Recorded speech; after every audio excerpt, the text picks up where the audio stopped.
The rain hammered against the plate glass windows of the Argent, blurring the city lights into a watercolor of neon and regret.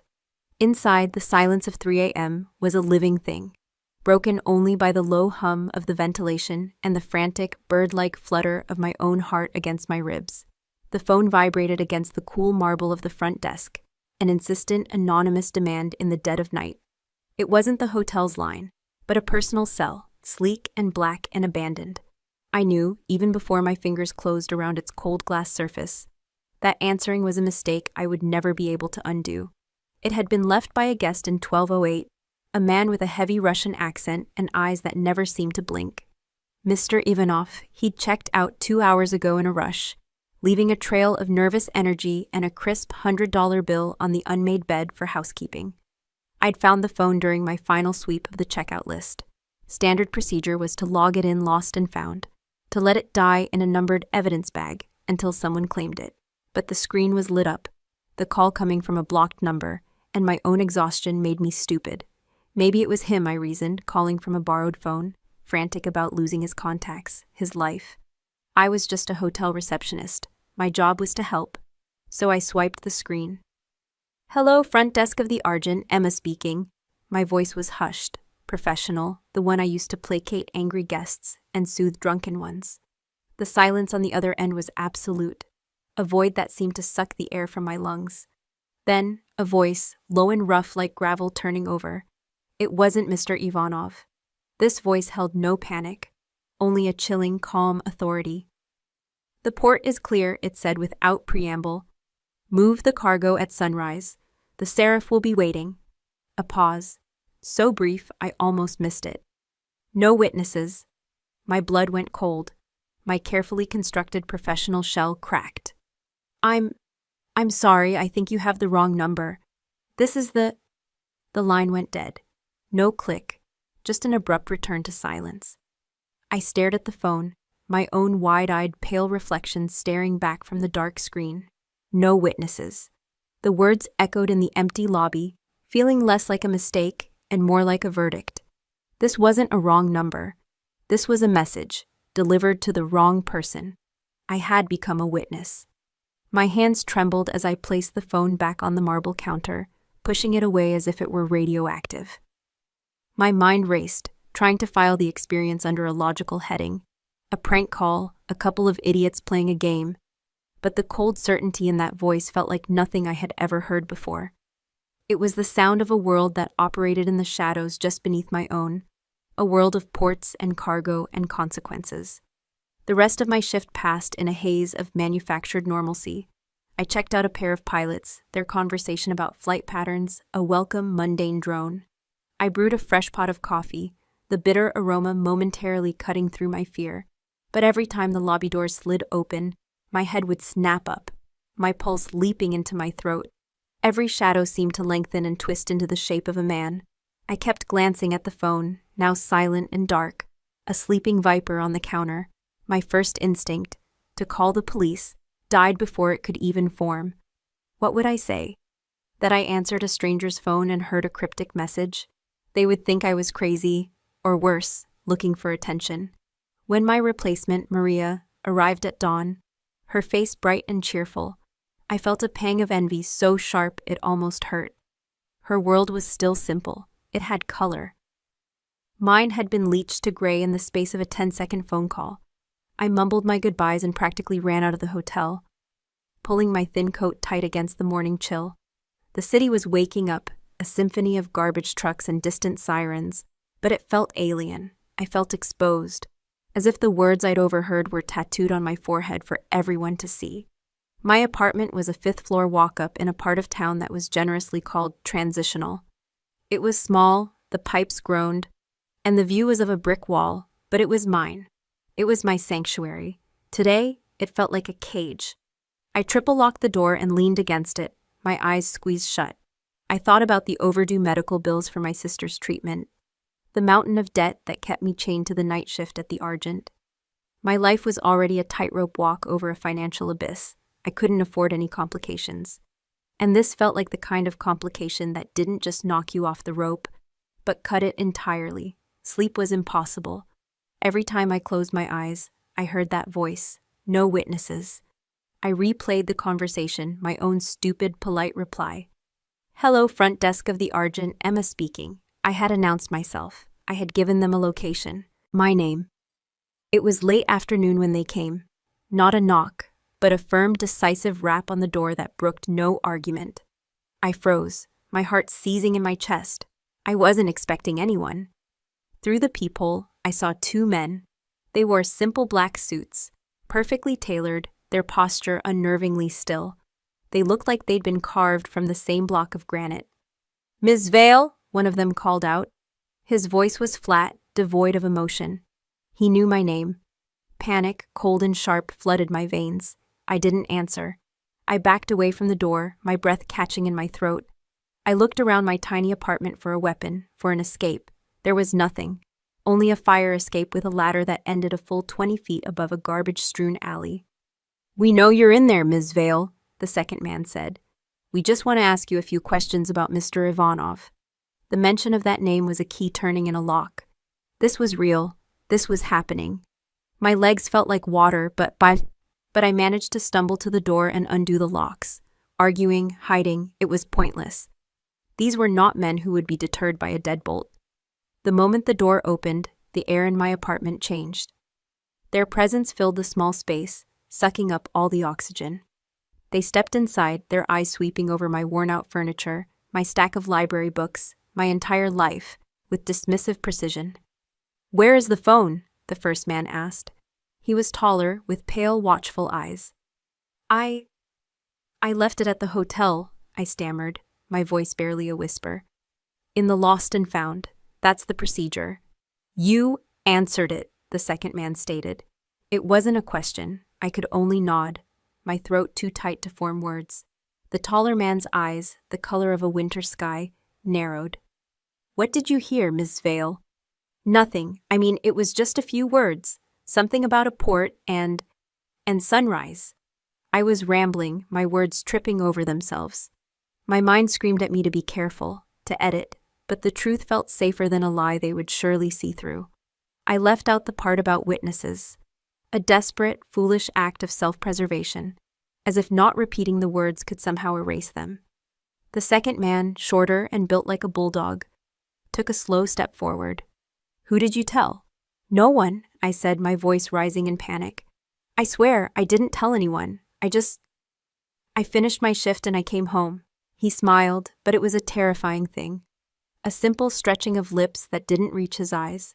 He wandered deeper into my apartment, his gaze lingering on the framed photo on my bookshelf. It was of me and my younger sister, Chloe, taken last summer before she got sick again. Her smile was wide and genuine, a painful reminder of a time before her world shrank to the size of a hospital room. "Pretty girl," he said, his back to me. "Your sister, yes, Chloe, St. Jude's Hospital, expensive place." The blood drained from my face. It was a threat, wrapped in a casual observation. They hadn't just found my address, they had dug into my life, turning over the rocks to see what vulnerabilities crawled underneath. My sister was my everything, the reason I worked nights, the reason I swallowed my pride and begged for extra shifts, and they knew it. "Leave her out of this," I whispered, a pathetic flicker of defiance in a storm of fear. The man turned, his smile gone. "She's already in it. You put her there when you answered a phone that wasn't yours." The air grew thick, heavy with unspoken violence. The taller man hadn't moved, but his stillness was just as menacing. I was trapped. They were going to hurt me, or worse, use Chloe to make me talk about something I didn't even know. My life, my small, inconsequential, debt-ridden life, was about to end in a fifth-floor walk-up with a view of a brick wall. And then the door, which they hadn't fully closed, swung silently open. A third man stood in the doorway. He wasn't big like the others. He was lean, dressed in a charcoal suit so perfectly cut it seemed molded to him. His hair was black. His skin held the faint olive tone of a Mediterranean summer, but his eyes were the coldest thing I had ever seen. They were dark, intelligent, and utterly devoid of emotion. He looked at the scene, his two men cornering a terrified woman, with a kind of detached appraisal, like a master craftsman inspecting a piece of flawed work. The two thugs stiffened, their menacing postures melting away into something that looked almost like fear. They straightened their jackets and stepped back, a silent, immediate deference. He stepped inside, his polished leather shoes making no sound on my worn wooden floor.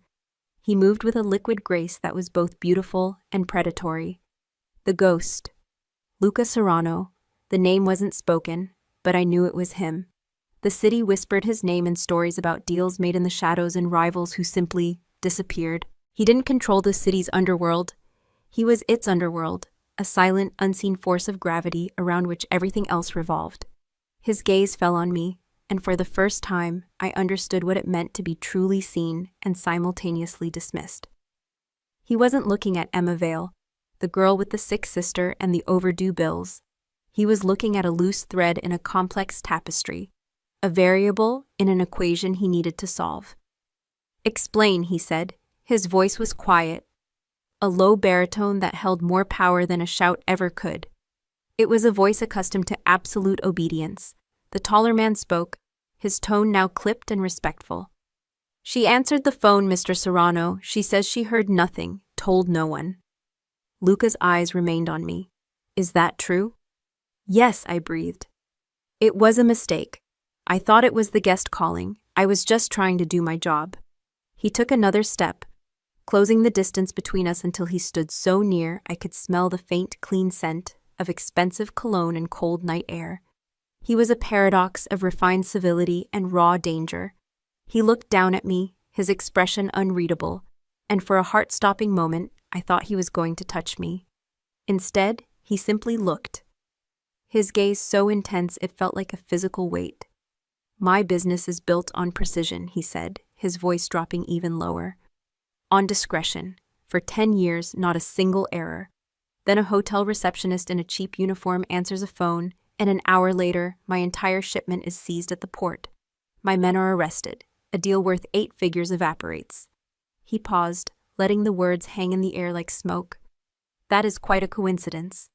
"I don't know anything about that," I pleaded, tears finally welling in my eyes. "I swear to you, I just answered a phone." "I don't believe in coincidences, Ms. Vale," he said softly, "and I don't believe you." He turned his head slightly, addressing his men without taking his eyes off me.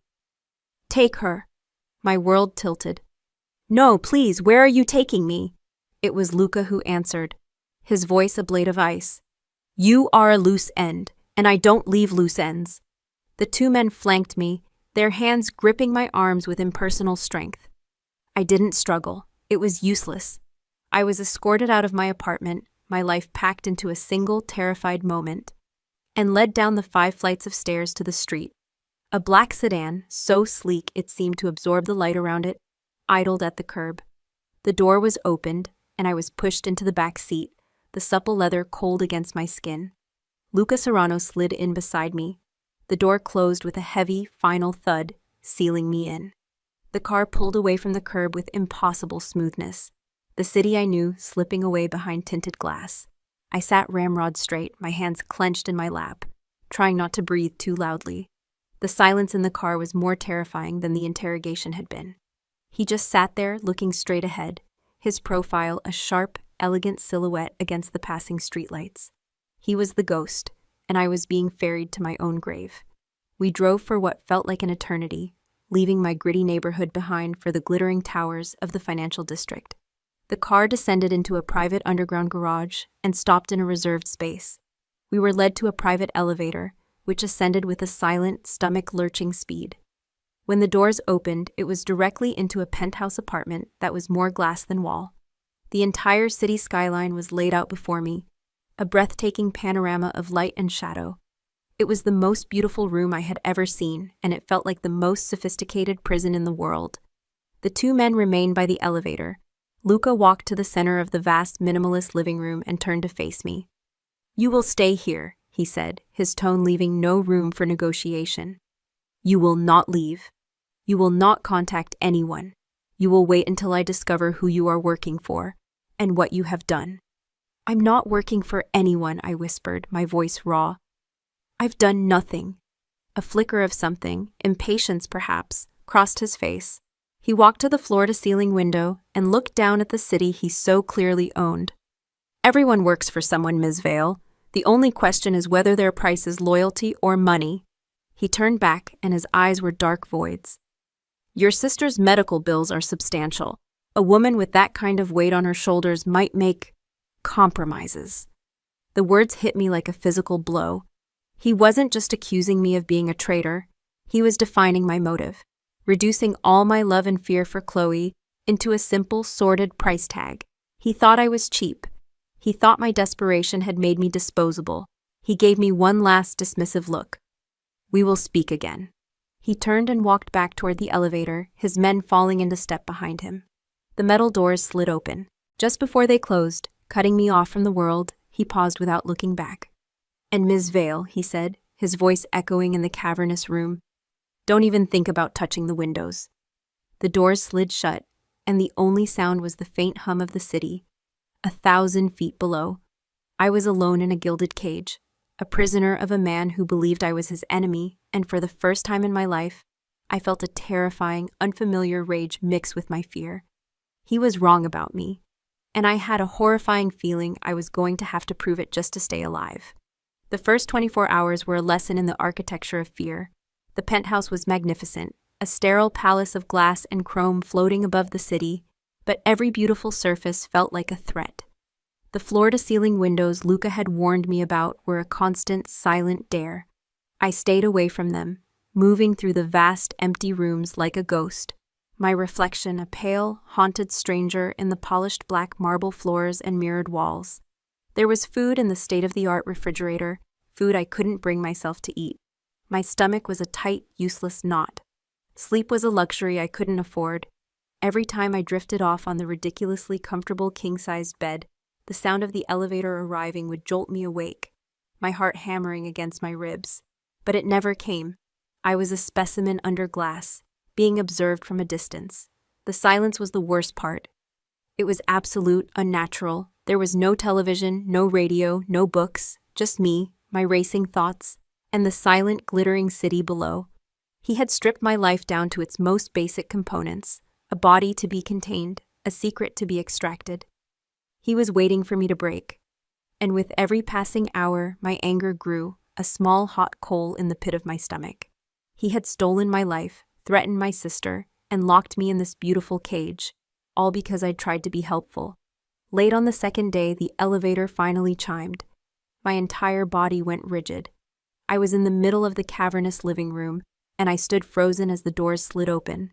It was him, Luca Serrano. He was dressed as impeccably as before, this time in a dark navy suit that made his presence seem even more commanding. He wasn't alone. One of his granite-faced guards stood just behind him, holding a simple brown paper bag. Luca's eyes swept the room, landing on me.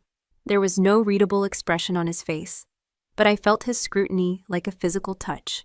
He nodded to the guard, who stepped forward, placed the bag on the giant marble island in the kitchen, and then retreated back into the elevator without a word.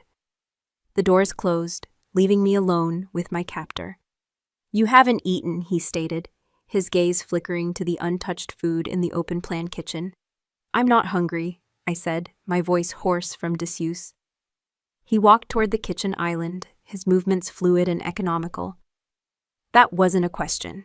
He opened the paper bag and took out a white pharmacy bag, placing it next to a plastic container of what looked like soup. "This is for you." I stared at the pharmacy bag. "What is it?"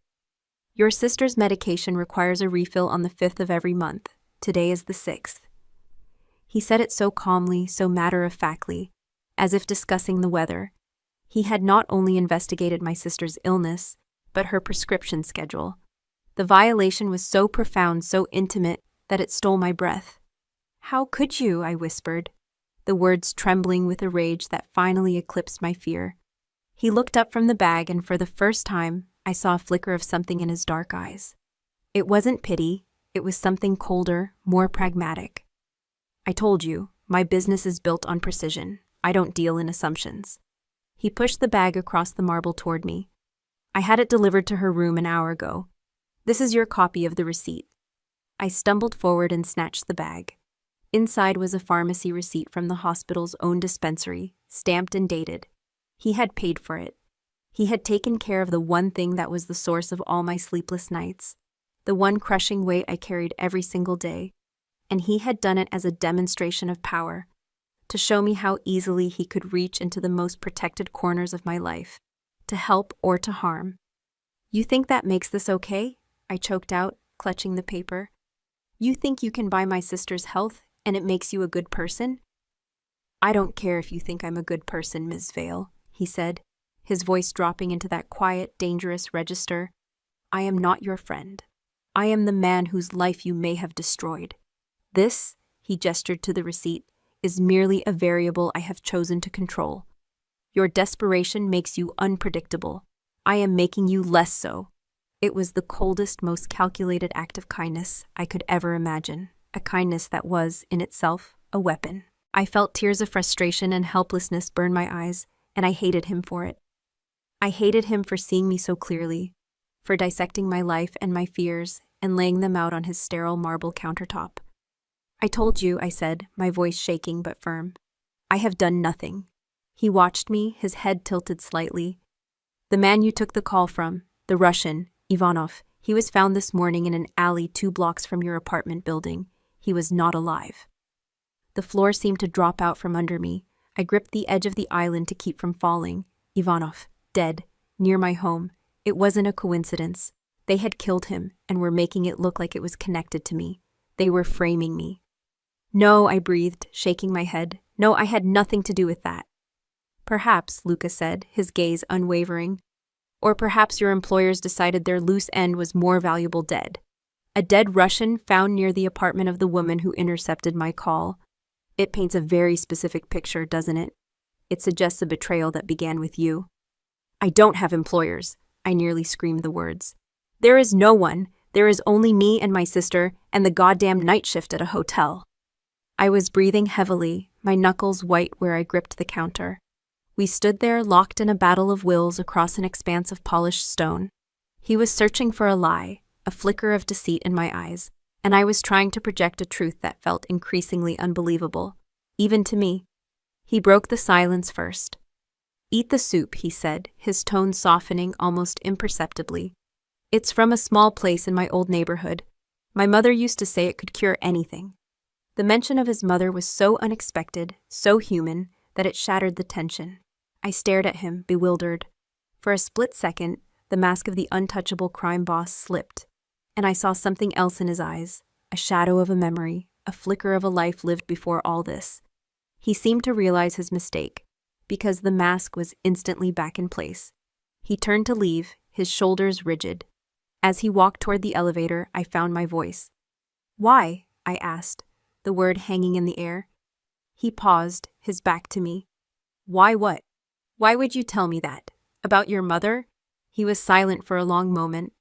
When he finally spoke, his voice was low and devoid of its earlier warmth. "Because even the condemned are offered a last meal."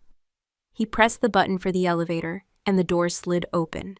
I watched him go, my heart a confused, painful drum in my chest. He was going to kill me. He still believed I was the traitor, and yet he had paid for my sister's medicine and brought me soup from his childhood. He was a monster who was showing me the briefest, most confusing glimpse of a man. I was so lost in my thoughts, I almost didn't hear it. A faint, sharp crack from the direction of the windows.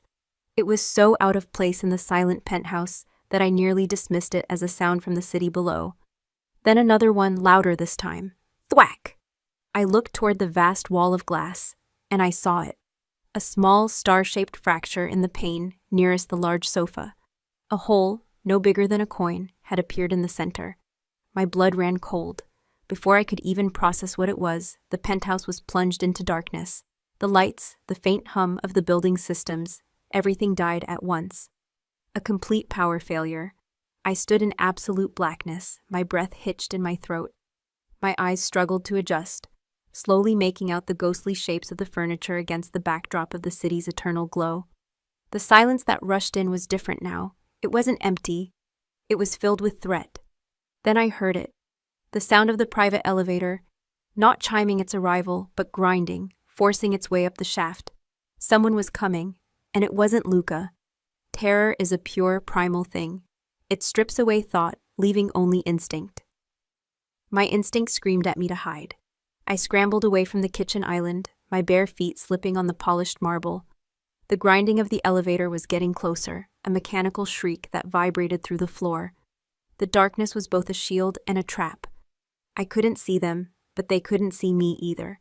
My hands flailed in the dark, searching for cover in a room designed for open spaces. I stumbled behind the enormous sofa, crouching low, trying to make myself as small as possible.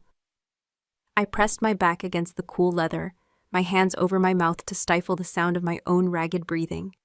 The star-shaped fracture in the window was directly in my line of sight, a tiny, ominous eye staring in from the abyss. A sniper, someone had tried to shoot me. The power cut wasn't an accident. It was tactical. The elevator shuddered to a halt. There was a sickening crunch of metal, the sound of the doors being forced open. For a moment there was only silence, a held breath in the darkness. Then the soft scuff of shoes on the floor. 2 sets, maybe 3.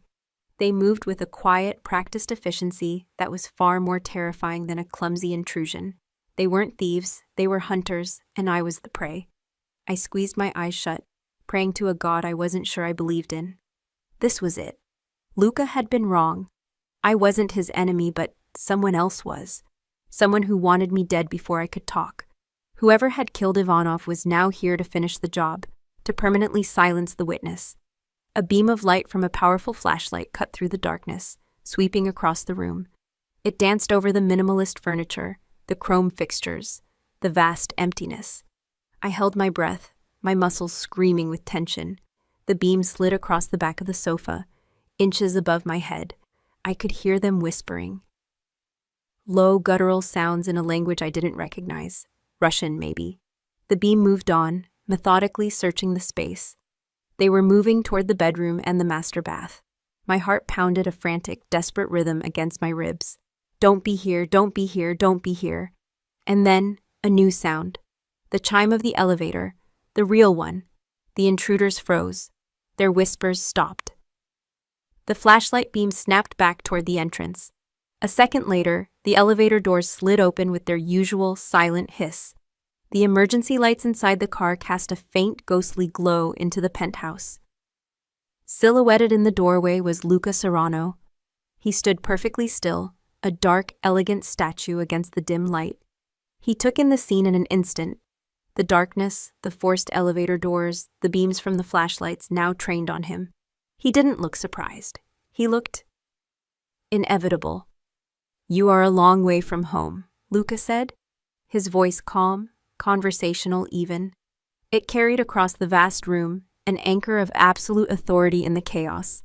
The reply was a gunshot.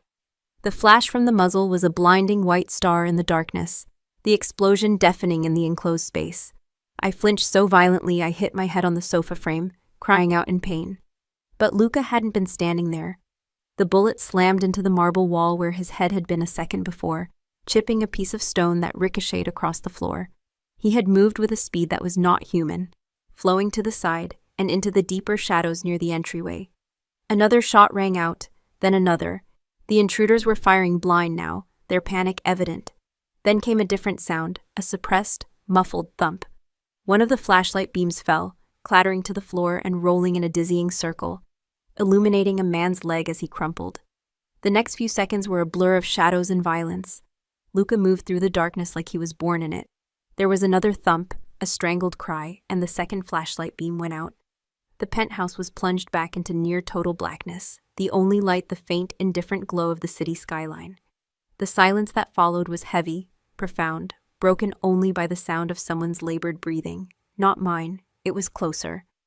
"It's over," Luca's voice said from somewhere near the windows. "You can come out." My body wouldn't obey.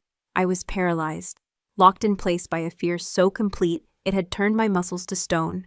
I could make out his shape now, a silhouette against the fractured glass. He was checking the bodies with a detached efficiency that made my stomach churn. He turned and started walking toward the sofa, toward me. His footsteps were the only sound in the world. "Emma." He used my first name. The intimacy of it, in this place of death and darkness, was a shock that finally broke through my paralysis. I pushed myself up, my legs trembling so badly I could barely stand. He stopped a few feet away, a shadow among shadows, Are you hurt? I don't think so, I stammered. He took another step, and the faint light from outside caught the side of his face. There was a long, shallow gash along his cheekbone, a thin line of black in the dimness. Blood. You're bleeding, I whispered. He touched his cheek, his fingers coming away dark. He seemed almost surprised, as if he hadn't even noticed. It's nothing. His gaze went past me, to the star-shaped hole in the window. They weren't here for me, he said, his voice low. They were here for you. The realization washed over me, cold and sickening. He hadn't come back to kill me. He had come back to save me. He had walked through that door knowing there were armed men waiting in the dark, and he had done it anyway. What? The power suddenly flickered back on. The lights in the penthouse hummed to life, bathing the room in a soft, clinical glow. The scene it revealed was from a nightmare. 2 men lay on the floor, dressed in black tactical gear, their sightless eyes staring at the ceiling. Dark pools of blood were spreading slowly across the pristine white marble. My hand flew to my mouth, a choked sob escaping. I turned away, stumbling back until I hit the solid frame of the sofa. The reality of it, the violence, the death, was too much. Luca didn't look at the bodies. He looked only at me. His expression was a complex mask of anger, calculation, and something else I couldn't name. The cold, dispassionate mask of the crime boss had been burned away, leaving behind the raw intensity of a predator who had just protected his territory. It seems, he said, his voice a low growl, that we have a mutual enemy. He walked into the kitchen, his movements still precise despite the adrenaline that must have been coursing through him. He opened a drawer, took out a clean dish towel, and pressed it to the cut on his face. He watched me over the white cloth, his dark eyes missing nothing. They are Bratva, he said, Vasily Markov's men. He doesn't like it when his associates are found dead in alleyways. He assumes it was me. He assumes you were my instrument. He tossed the towel, now stained with a single red slash, onto the counter. He was wrong on both counts, but his conclusions have made things complicated.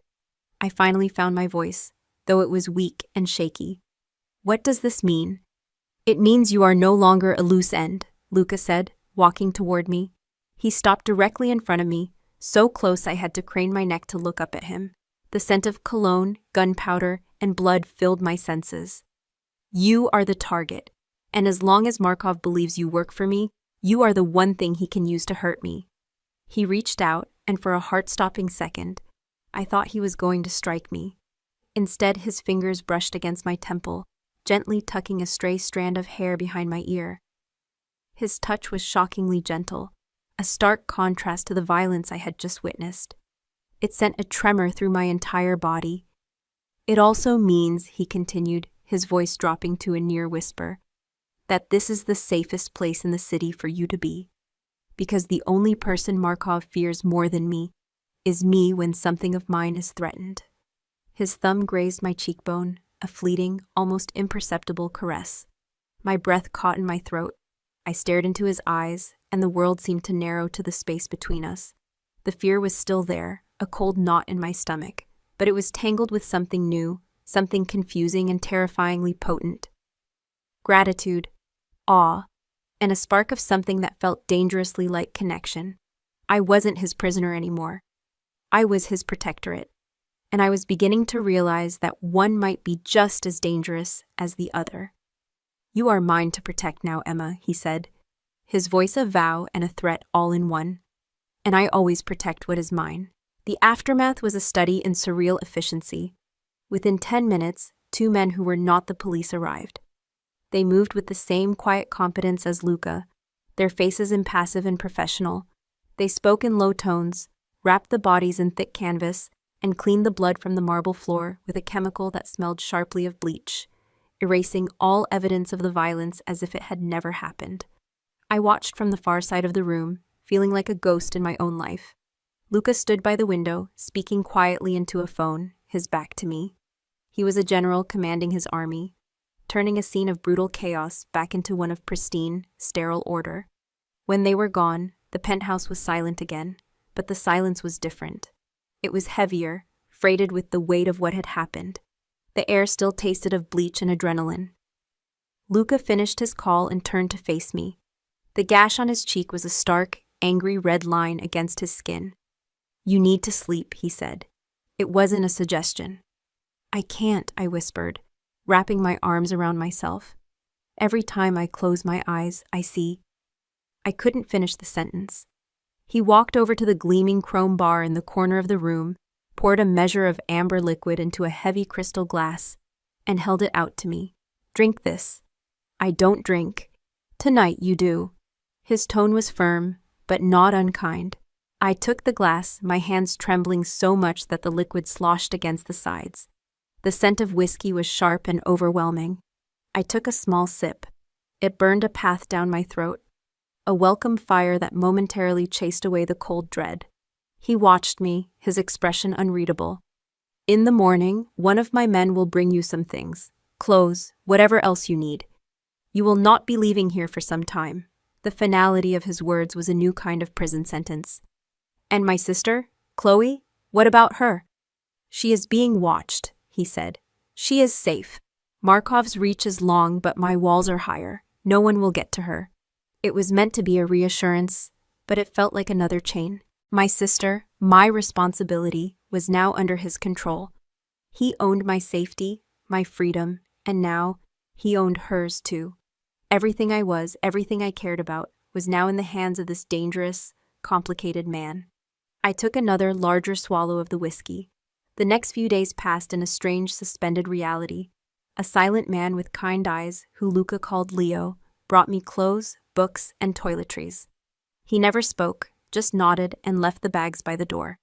The food that appeared in the refrigerator was from the best restaurants in the city. I was a pampered prisoner, living in a gilded cage, while a war I didn't understand began to brew in the city below. Luca came and went. Sometimes he would be gone for a whole day, returning late at night, his face etched with a weariness that he couldn't quite conceal. Other times, he would spend hours in the penthouse's office, a room I hadn't even known existed, taking calls in rapid, low Italian. During those times, he was a stranger, the cold, ruthless man the city whispered about. But there were other moments too, small, unexpected cracks in his armor. He found me one afternoon curled up on the sofa, trying to read but just staring at the page. He stopped in the middle of the room, took off his suit jacket, and loosened his tie. "What are you reading?" he asked. "Anna Karenina," I said, holding up the book Leo had brought. He nodded, a faint, almost smile touching his lips. "A story about a woman who makes a choice and pays the price for the rest of her life." His gaze was direct, meaningful. "Is that what I did?" I asked, my voice barely a whisper. "Made a choice?" "You answered a phone," he said, his voice softer than I'd ever heard it. "The universe did the rest." He walked to the window, staring down at the city. "We don't always choose our wars, Emma. Sometimes they choose us." It was in these quiet moments that the most dangerous thing of all began to happen. I started to see the man underneath the monster. I saw the weight of the empire he carried on his shoulders. I saw the profound loneliness in his eyes when he thought I wasn't looking. I began to trust him, not the crime boss, but the man who had moved through the darkness to save me. The man who spoke of Russian literature and looked at the city with a conqueror's pride and a prisoner's sorrow. The fear I felt for him began to curdle, changing into something complex and terrifying, something that felt dangerously like empathy. One evening, he came back to the penthouse late. He was limping slightly, a detail he tried to hide, but I saw it. His face was pale, and the lines of exhaustion around his eyes were deeper than I'd ever seen them. He didn't say a word, just walked to the bar and poured himself a drink, downing it in one go. "What happened?" I asked, getting up from the sofa. "Business," he said, his voice rough. He turned his back to me, pouring another. "You're hurt." I walked toward him, my heart a nervous flutter. "Let me see." "It's nothing. Luca." I said his name, and the sound of it hung in the air between us. I had never used it before. He froze, his hand tightening around his glass. He turned slowly, his eyes dark and intense. I reached out and gently took his arm. "Please." He didn't pull away. He let me lead him to the sofa and sit him down. I knelt in front of him and carefully lifted the leg of his perfectly tailored trousers. There was a crude, hastily applied bandage just below his knee, already soaked through with blood. My breath hitched. I may have worked a hotel desk, but my mother was a nurse, and I had spent enough time in hospitals with Chloe to not be squeamish. I looked up at him. "Where is your first aid kit?" He just stared at me, his expression a mixture of surprise and something I couldn't decipher. "In the master bathroom, under the sink." I returned with the kit, my hands surprisingly steady. I carefully removed the bloody bandage.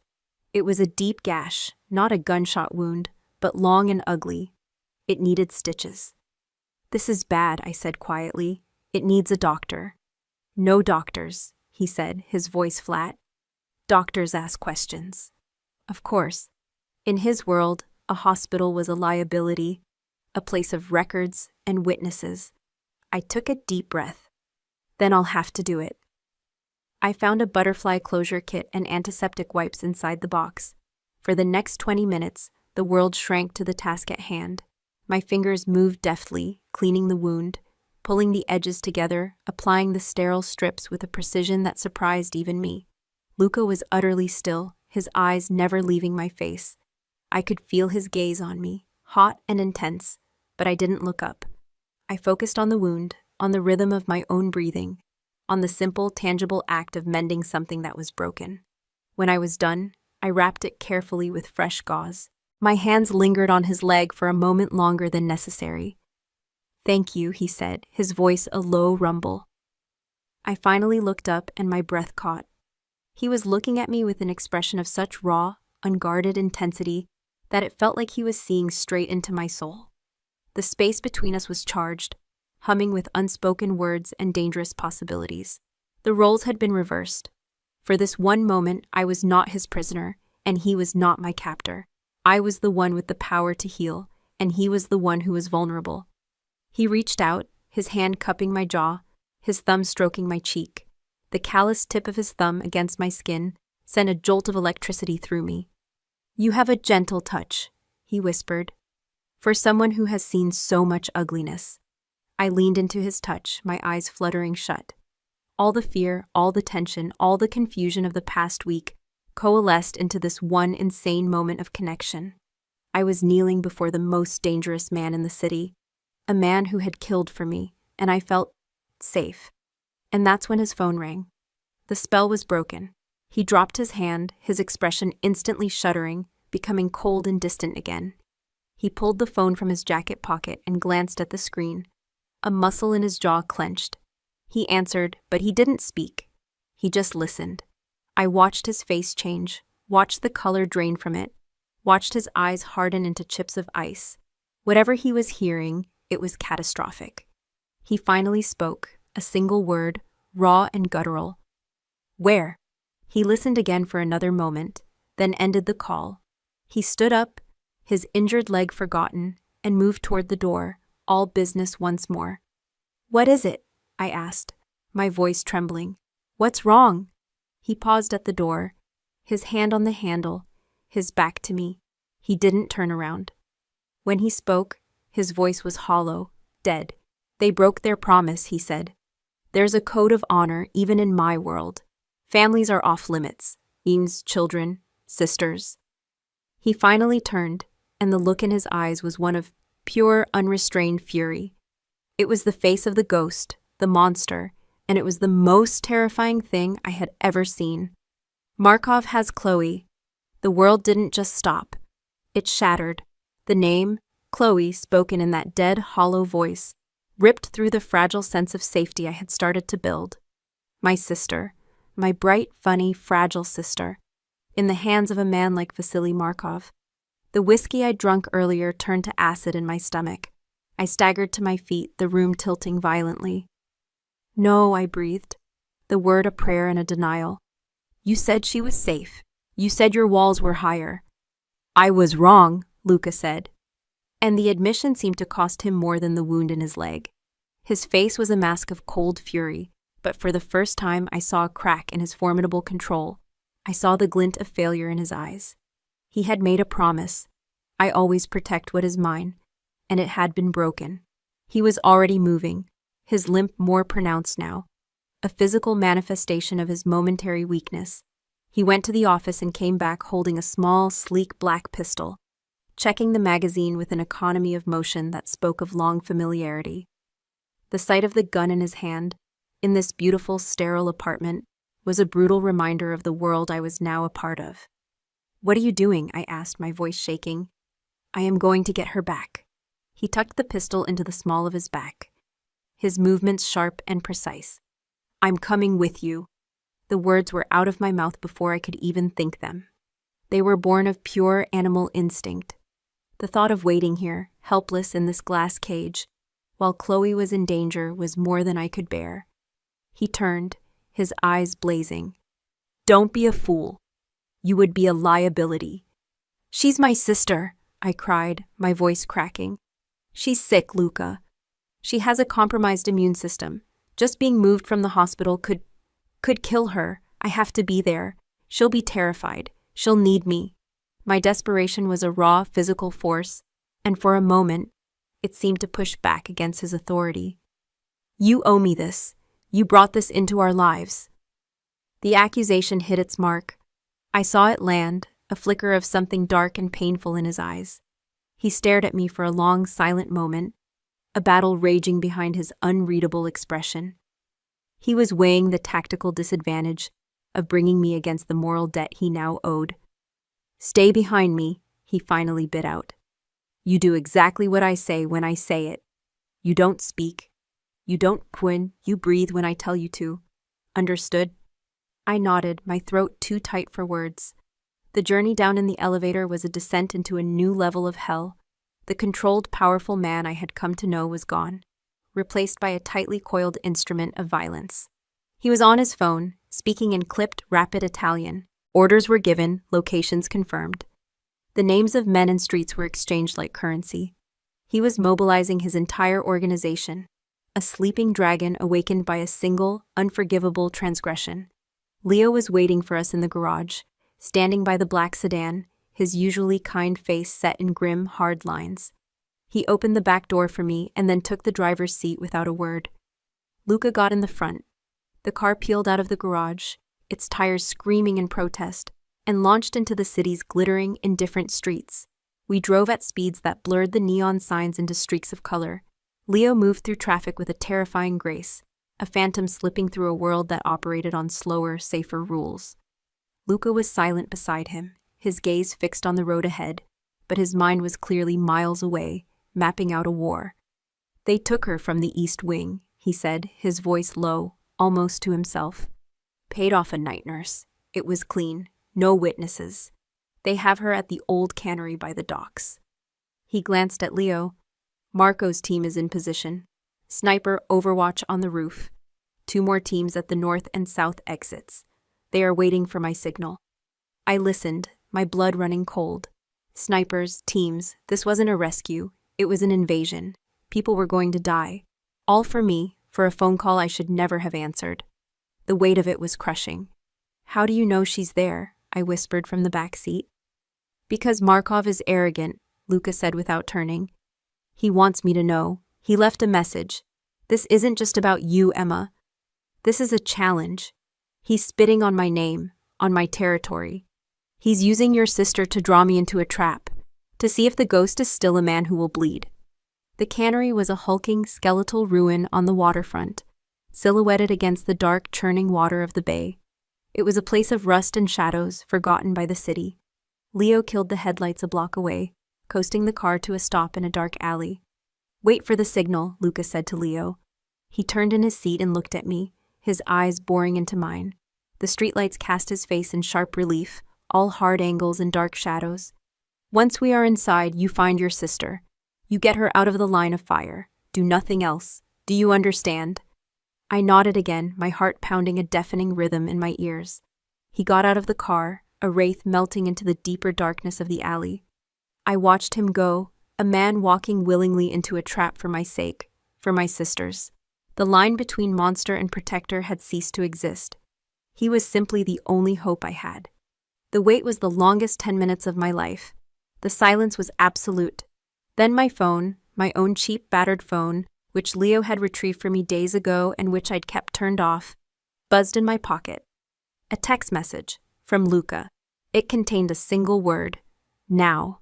Leo was out of the car in an instant, opening my door. "Stay close to me," he commanded, his voice a low growl. He had a gun in his hand. The reality of it, the cold, hard steel, made me feel nauseous. We moved quickly, hunched low, sticking to the shadows. We entered the cannery through a side door that had been forced open. The air inside was thick with the smell of decay, rust, and salt water. It was a vast, cavernous space, a maze of rusted catwalks, silent machinery, and deep shadows. And then the night exploded. A single, unsilenced gunshot from high above, the sniper, was the opening note. It was followed by a symphony of violence. Shouts in Russian and Italian, the deafening roar of automatic weapons fire from outside. The pop-pop-pop of handguns from inside the building. It was a war zone. Leo shoved me behind a pillar of corroded steel, shielding me with his body. "Don't move from here," he grunted, before moving off into the darkness, his weapon held at the ready. I was alone, a civilian trapped in the middle of a mafia war. I could see flashes of gunfire from the far end of the cavernous room. Men were shouting, dying, and somewhere in this metal tomb was Chloe. The thought of her, alone and terrified, overrode my fear. I couldn't just hide. Ignoring Luca's order, ignoring Leo's, I pushed myself away from the pillar and began to move, my heart in my throat. I used the hulking shapes of the old machinery for cover, my eyes scanning the darkness for any sign of her. I found her on a raised platform in the center of the factory floor, a single bare bulb hanging over her, illuminating the scene like a grim stage play. She was tied to a chair, her face pale and terrified, her hospital gown a stark, clinical white against the grime and rust. A man stood beside her, a hulking bear of a man, with a thick beard and cold, dead eyes. Vasily Markov. He held a pistol to her head. My blood turned to ice. My legs gave out, and I sank to the floor behind a large conveyor belt. My hand clamped over my mouth to keep from screaming her name. Across the room, emerging from the shadows, was Luca. He was alone. His weapon was lowered at his side. He walked into the circle of light, his limp barely noticeable, his face calm and composed. He was offering himself up. "Markov," Luca said, his voice echoing in the vast space. "This is between us. Let the girl go. She has nothing to do with this." Markov laughed, a horrible, grating sound. "Nothing to do with it? She is the reason for it, Serrano. She is the ghost in your machine, the flaw in your perfect design." He pressed the muzzle of the gun harder against Chloe's temple. Chloe whimpered, tears streaming down her face. "You kill my man, you steal my shipment, and you use this girl to do it. You have no honor." "I didn't kill your man," Luca said, his voice dangerously quiet. "And that was not my shipment. You and I have been played. Someone else is pulling the strings. Someone who wants us at each other's throats." "Lies!" Markov roared. "Is it?" Luca took a slow step forward. "Think, Vasily. Who benefits from a war between us? Who has the most to gain when we wipe each other out?" Markov hesitated for just a fraction of a second, a flicker of doubt in his eyes, and that was all Luca needed. In that instant, Luca's gun was up, not aimed at Markov, but at the single light bulb hanging above him. He fired. The bulb exploded, plunging the platform into absolute darkness. I didn't wait. I scrambled to my feet and ran, fueled by pure adrenaline. I couldn't see, but I knew where she was. I ran toward her voice, toward the sound of her terrified sobs. I crashed onto the platform, my hands finding the rough wood of the chair. "Chloe," I whispered frantically. "It's me, it's Emma." Her sob turned into a gasp of relief. "Emma!" I fumbled with the ropes on her wrists, my fingers clumsy and stupid with panic. Behind me, the sounds of a struggle, a grunt, a sickening thud of fists on flesh. In the darkness, the two kings of the city's underworld were fighting a brutal, primal battle for dominance. The ropes finally came free. I pulled Chloe from the chair, her body trembling uncontrollably. "We have to go, now." I half carried, half dragged her off the platform, away from the sounds of the fight, back toward the shadows. A single gunshot, deafeningly close, ripped through the air. And then silence. I froze, pulling Chloe behind me. We stood in the suffocating darkness, listening. Who had fired? Who was still standing?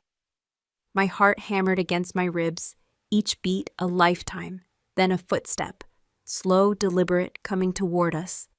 A figure emerged from the darkness, a dark silhouette against the faint light from the factory's grimy windows. It was Luca. He was breathing heavily, and his left arm hung at an odd angle. He was hurt, but he was alive. He stopped in front of us, looking from my face to Chloe's. His eyes, even in the dim light, were filled with 1,000 emotions: relief, fury, pain. He had walked through fire for us. "It's done," he said, his voice raspy. But it wasn't. From the shadows behind him, a figure rose. Markov. He was bleeding from a cut on his forehead, but he was alive, and he had his gun raised, his hand shaking with rage. Everything happened in slow motion. Markov's face, contorted in a mask of hate, his finger tightening on the trigger. Luca starting to turn, but too slow, too late. I didn't think. I reacted. I shoved Chloe behind me and threw myself forward, screaming his name. I slammed into Luca, pushing him to the side, just as the gun went off. A searing, white-hot pain exploded in my shoulder. It was a fire that consumed my entire being, stealing my breath, my sight, my strength. The world dissolved into a meaningless blur of noise and darkness. The last thing I saw before I fell was Luca's face, his eyes wide with a look of pure, horrified disbelief. And for the first time, I saw an emotion in them I never thought I would see. Fear, not for himself, but for me. Pain was a color, a blinding, searing white that erased the world. Then it was a sound, a high-pitched ringing in my ears that drowned out everything else. I was floating in a dark, thick ocean, pulled under by a current of shock. Consciousness came in flashes, like glimpses of a shore I couldn't reach. I remember the rough texture of asphalt against my cheek, the smell of rain and gasoline, shouting, Italian. A voice, Luca's voice, raw with a command that was closer to a plea. "Respira, Emma, damn it, breathe!" Strong hands were pressing down on my shoulder, a pressure that was both agonizing and grounding. Someone was saving my life. I remember being lifted. The world tilted, a dizzying carousel of dim lights and shadows. I was cradled against a chest that was hard as iron, surrounded by the scent of gunpowder and his cologne. His heartbeat was a frantic, hammering drum against my ear, a rhythm that proved he was real, that he was here. I tried to open my eyes, but saw only the dark wool of his suit jacket. His voice was a low rumble, not an order now, but a desperate prayer whispered into my hair. "Tieni duro, stay with me." Then the sterile white returned. Not the white of pain, but the white of clean sheets and antiseptic air. The ringing in my ears was replaced by the steady, rhythmic beep of a machine. A heart monitor. I was alive. I surfaced slowly, fighting my way up through layers of sedative fog. My shoulder was a dull, heavy ache, a contained fire where the inferno had been. I blinked, my eyelashes heavy, and the world swam into focus. I was in a private hospital room, the kind with tasteful, abstract art on the walls, and a view of the city I couldn't afford to even look at. The late afternoon sun streamed through the window, painting long golden stripes across the floor. My first thought was of Chloe. Panic, cold and immediate, flared in my chest. I tried to sit up, but a sharp, biting pain in my shoulder forced me back against the pillows with a gasp. "She's safe." The voice came from the corner of the room, Luca. He was sitting in a visitor's chair, his posture unnaturally still. He wasn't wearing his suit jacket, just a white shirt with the sleeves rolled up his forearms, revealing a network of faint silvery scars. The gash on his cheek had been properly stitched, a thin black line against his skin. His left arm was in a sling. He looked exhausted, haunted, a king surveying a kingdom that had nearly been lost. "She's in the room next door," he continued, his voice low and gravelly with fatigue. "She's fine, scared, but unharmed. My own doctor has been looking after her." The relief was so profound it left me weak. Tears I didn't know I was holding back slid from the corners of my eyes and traced hot paths to my temples. Chloe was safe. The single most important thing in my universe was secure. Only then could I process everything else. "Markov," I whispered, my voice a dry rasp. is no longer a problem. The finality in his tone was chilling.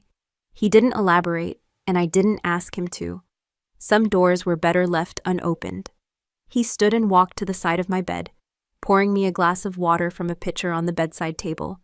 He held it for me, his hand steady as I took a few sips. His proximity was overwhelming. The air around him was charged with a mixture of power, guilt, and a strange, unfamiliar vulnerability. He had won his war, but he looked at me like he was the one who had lost everything. "Who was it?" I asked, my mind finally piecing together his words in the cannery. "Who played you against each other?" He put the glass down and looked out the window at the sprawling city below. "My father had a business partner, a man he trusted like a brother, named Petrov. When my father died, Petrov believed he should have inherited the empire. He felt I was too young, too American." A muscle in his jaw tightened. "He's been chipping away at my operations for years, a ghost in the shadows. He used Markov's ambition and your bad luck to orchestrate a war that would have destroyed us both, leaving the city open for him to take. And now?" "Petrov has also been dealt with," he said, his voice flat. "The war is over." The words should have brought relief, but they didn't. The war might be over, but the wreckage was all around us. It was in the stitched-up wound on his cheek, the sling on his arm, and the hole in my shoulder. It was in the terror Chloe must have felt, a trauma that would stay with her forever. He finally turned from the window and looked at me. The cold mask of the ghost, the unreadable crime boss, was gone. In its place was just a man, his eyes dark with a self-recrimination that was terrifying to behold. "This is my fault," he said, his voice rough with emotion. "All of it. I brought this into your life. I made you a target. I promised to protect you and I failed. You took a bullet that was meant for me." "I chose to," I whispered. "You were going to get her back. That's all that mattered. You shouldn't have had to make that choice." He reached out, his hand hovering over my uninjured arm for a moment, before he seemed to gather his courage and gently rested his fingers on my hand. His touch was warm, a stark contrast to the cold dread that had been my constant companion for weeks. It was not a touch of possession or control, but of profound, aching regret. "When I saw you fall," he began, but his voice broke. He swallowed hard, looking down at our joined hands. "In that moment, I realized that losing my empire, my name, my life, it all meant nothing compared to losing you." The confession hung in the silent, sterile room, more shocking than any gunshot, more potent than any threat. He had stripped himself bare, offering me the one thing I never expected from him, the truth of his heart. I stared at him, at this powerful, dangerous man, laid low not by his enemies, but by his own emotions. The last of my fear of him dissolved, replaced by a wave of something so deep and overwhelming it stole my breath. I threaded my fingers through his. "I'm still here," I said softly. He looked up, his dark eyes searching mine, and for the first time I saw not a ghost, but a man who had walked through hell and was afraid he had dragged an angel down with him. He leaned in, his forehead resting against my temple, his breath warm against my skin. We stayed like that for a long time, the silence speaking a language of its own. It spoke of shared trauma, of debts that could never be repaid, of a bond forged in blood and terror. Later that evening, Leo brought Chloe into my room in a wheelchair. Her face lit up when she saw me, and I burst into tears all over again. She was pale and subdued, but she was okay. She held my hand, chattering about the nice doctor and the jello, her childish innocence a painful, beautiful counterpoint to the darkness we had endured. Luca stood back by the door, watching us, a silent, solitary guardian. He had given me back my sister, my world, but in doing so, he had irrevocably tied my world to his. Chloe looked over at him, her expression shy. "Emma," she whispered, "is that the man who saved us?" I looked from her bright, curious face to his dark, complicated one. He had saved us, yes, but he had also been the storm. He was the reason for the shipwreck, and he was the lighthouse that guided us to shore. How could I ever explain that? "Yes, sweetie," I said, my voice thick. "That's him." He gave a small, almost imperceptible nod, a silent acknowledgement before slipping out of the room, leaving us alone. He was giving me space, giving me a choice. The threat was gone. I was free. I could take my sister and walk away. Back to my old life of night shifts and overdue bills. I could try to forget the feel of his hand in mine, the sound of his voice whispering my name in the dark. But as I looked at my sister, safe and sound, and felt the dull, throbbing reminder of my sacrifice in my shoulder, I knew it wasn't that simple. I had stepped into his world, and he had stepped into mine. The lines had been blurred, then erased completely. Running away would be a different kind of death, a slow fading back to gray, after I had seen the world in such stark, terrifying, and brilliant color. He had left me with a choice I never wanted, in a silence filled with the weight of everything he wouldn't say. He had given me back my life, but I knew with a certainty that settled deep in my bones that it would never truly be my own again. It was, in some irrevocable way, now tied to his. 6 months. It felt like a lifetime ago, and it felt like yesterday. I stood before the vast, floor-to-ceiling window of the penthouse, the same window where a sniper's bullet had once announced the end of my world. Tonight, there was no violence, only the steady, gentle rhythm of rain washing the city clean. The lights below bled together, a breathtaking impressionist painting of a life I was now a part of. My life. My fingers traced the scar on my shoulder, a puckered, silvery line hidden beneath the soft cashmere of my sweater. It no longer ached. It was just a part of me now, a permanent reminder of the choice I had made in a dark, cavernous cannery, a reminder of the moment I stopped being a victim and became something else. Down the hall, in what was once a sterile, unused guest room, Chloe was asleep. Her room was filled with books and art supplies, the walls covered in her vibrant, joyful drawings. She was back in school, her laughter once again a constant, beautiful sound in our lives. The medical bills were gone, paid by a ghost account that would never be traced. Her health, once a fragile, terrifying thing, was now stable. Luca had ensured she had the best doctors, the best care. He had quietly, methodically erased the source of every fear I'd ever had, replacing it with a foundation of unshakable security. I pressed my palm against the cool glass, watching the raindrops trace crooked paths down the pane. I thought of the woman I used to be, the exhausted night clerk at the Argent, a ghost in her own life, haunted by debt and worry. She seemed like a stranger to me now, a character from a sad book I'd once read. I didn't miss her life, but I mourned her innocence. "You're 1,000 miles away." Luca's voice was a low murmur behind me. I hadn't heard him approach. He moved through this space with the same silent grace he moved through the world, but his presence no longer triggered a jolt of fear in me. It was a comfort, an anchor. He came to stand beside me, not touching, but close enough that I could feel the warmth radiating from him. He was looking out at the rain-swept city, his city. He still wore the weight of his empire like a perfectly tailored suit, but with me in the quiet moments, he allowed his shoulders to relax. I could see the man now, not just the myth. "I was just thinking," I said softly, "about how much everything has changed." He turned his head to look at me, his dark eyes searching my face. The faint scar on his cheekbone was a mirror to my own, a shared mark of the war we had survived. "Do you regret any of it?" he asked, and his voice was raw with a vulnerability he showed to no one else. It was the question that lay unspoken between us in the quiet hours of the night. Had I chosen this life, or had I simply been swept into it? Was this love, or was it a beautiful, complicated form of captivity? "I regret the fear, Tas," I said, meeting his gaze. "I regret what happened to Chloe." "What could have happened?" I paused, then reached out and gently touched the scar on his cheek. "I regret the pain, but I don't regret the phone call." A ghost of a smile touched his lips, a rare, beautiful thing. "That one hello?" "It was the word that changed the color of the world for me," I whispered. He covered my hand with his thumb stroking the back of my knuckles. He turned back to the window, pulling me gently against his side, his uninjured arm wrapping around me. We stood there together, two survivors, watching the storm wash over our city. It wasn't a fairy tale ending.